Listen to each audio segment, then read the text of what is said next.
Hey there, Dr. Rucker here. One of our liaisons and one of our patients have forwarded me a series of good questions, and I'm going to answer them in a video style presentation.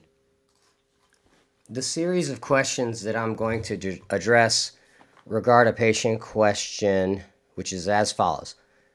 Do I need to take a break from using testosterone? Can I take a break? And then what are the pros and cons of taking a break? What substances can I use?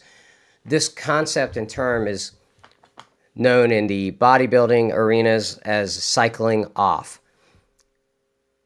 This is not something that the conventional doctor often knows how to address, so I'm going to address this with a little slide talk. These are the areas I'm going to cover.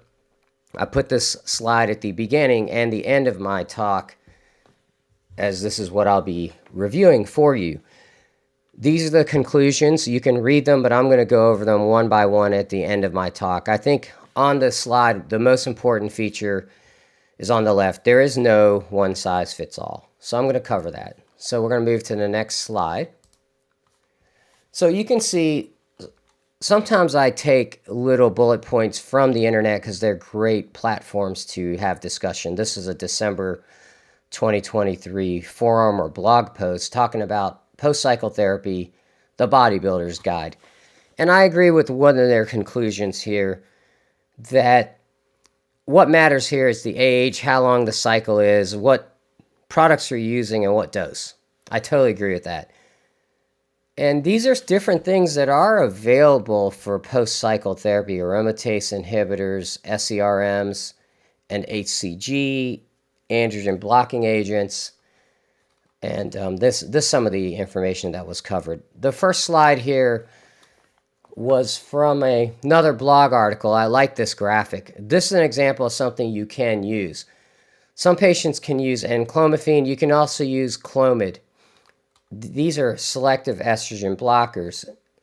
This is alone by itself an effective oral treatment for hypogonadism, providing an alternative to testosterone therapy. It was discovered by infertility doctors because it preserves sperm maturation. It does not suppress natural testosterone. Instead, it enhances it. You can see testosterone levels in men. Taking enclomiphene, if a man started around 230, it increased to the 400 range.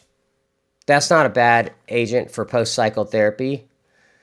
Obviously, the biggest con is you're still having to take a protocol and pay money. So that's the biggest con. This next slide is the next part of this article. This probably is the most conventional wisdom everywhere you say. They say proper discontinuation of testosterone therapy may involve gradual taping. You never get a straight answer. Either they say gradual tapering or check with your doctor. So that's the real conventional answer, but I'm going to try to give you a better answer in this presentation. Here's another blog post I found that I liked. It was an MD writing it. How long does testosterone therapy usually last? And I think this was the start of the same article. There's the question. That's what we're typically trying to answer right now for my patients that have this question. Here's another one. Big national outfit, Kingsburg Medical, off their blog. Is it dangerous to stop? Most of these stories are rumors, so I underlined these areas because I agreed with them. There's a lot of misinformation, and the guys that misuse or abuse testosterone, they're in a totally different boat. So the negative impacts of stopping testosterone, Kingsburg says it's when you stop suddenly without your doctor's authorization. So our patients, obviously, we're in touch to create a doctor's authorization for stopping testosterone. Here's another article published in a big journal, World's Journal of Men's Health 2017. In this paper, they review available evidence supporting the efficacy of testosterone therapy. And here's some conclusions. A large body of evidence has documented one of the single best parameters to determine the need and if it's working well is the correlation of testosterone deficiency to sexual function. And then long-term, testosterone therapy helps body composition, insulin sensitivity, and they also found it has no effect on cardiovascular and prostate risk, as opposed to a lot of the rumors. So there's a lot of background. I'm going to give you that original slide and draw some conclusions with you. So now I'm going to go over my bullet points I wrote out. We reviewed, there's no size that fits all. Number 2, age, time of use, and cycle plan. What does a patient want to do in the future? C, a patient can stop cold turkey, usually going to D. By 4 weeks, they'll just go back to their old baseline, but they're not going to be thrilled by having their original baseline testosterone. So I'm going to suggest there's no real reason for anyone to stop, but these are your options, what you're looking at, and how you can stop. So beyond this talk, it's going to have to be up to each patient. But there are options for the post-cycle therapy available, and I have those numbered.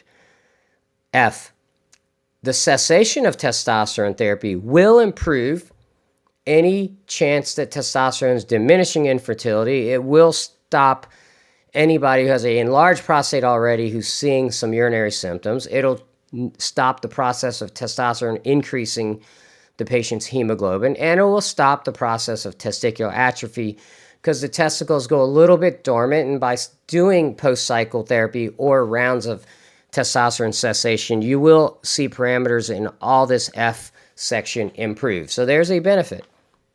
G, however, there's no true health benefit of cycling on and off. I've been monitoring and treating patients for now, including my residency program, 30 years. And some of my patients, especially private practice, have been with me, no stopping at testosterone for 24 years. And they're doing great. So what are the options? Okay, post-cycle therapy over here on the right can involve the N-clomiphene or Clomid.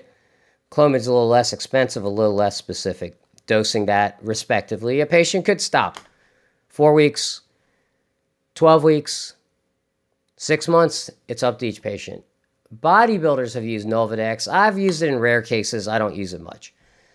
And the last one I told you, the patient can simply stop cold turkey, and they could try some natural supplements to help buttress things like elk antler or tribulus.